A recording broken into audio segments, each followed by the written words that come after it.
perdió el control al mirar los lindos ojos de Luisa, verdes como kriptonita, y se olvidó de ponerse el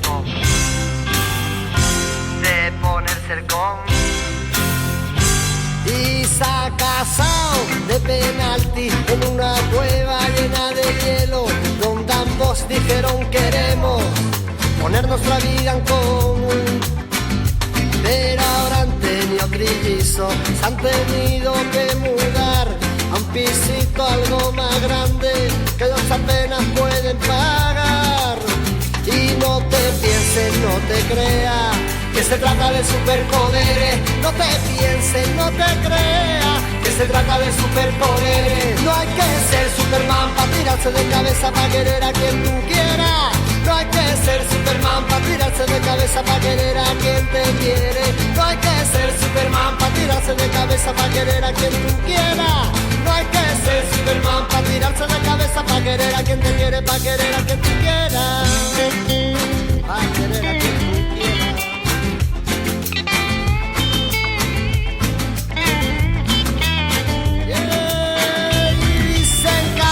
Al periódico y andan viviendo del paro, pero es que son más felices estando juntitos que separados.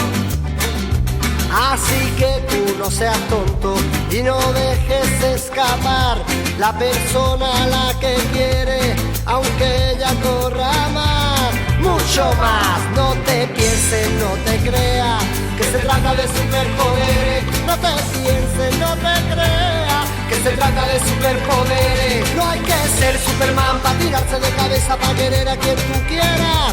No hay que ser Superman para tirarse de cabeza para querer a quien te quiere.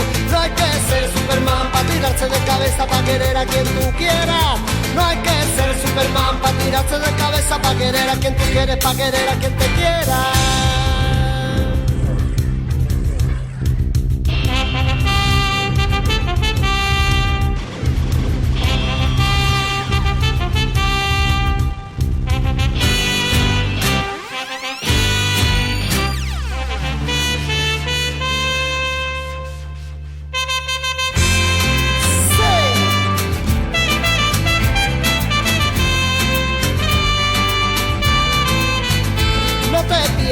No te creas que se trata de superpoderes. No te pienses, no te creas que se trata de superpoderes. No hay que ser Superman para tirarse de cabeza para querer a quien tú quieras. No hay que ser Superman para tirarse de cabeza para querer a quien te quiere. No hay que ser Superman para tirarse de cabeza para querer a quien tú quieras. No hay que ser Superman para tirarse de cabeza para querer a quien tú quieres, para querer a quien te quiera. Yo voy a tirarme de cabeza, voy a querer a quien me quiera, y a tirarme de cabeza.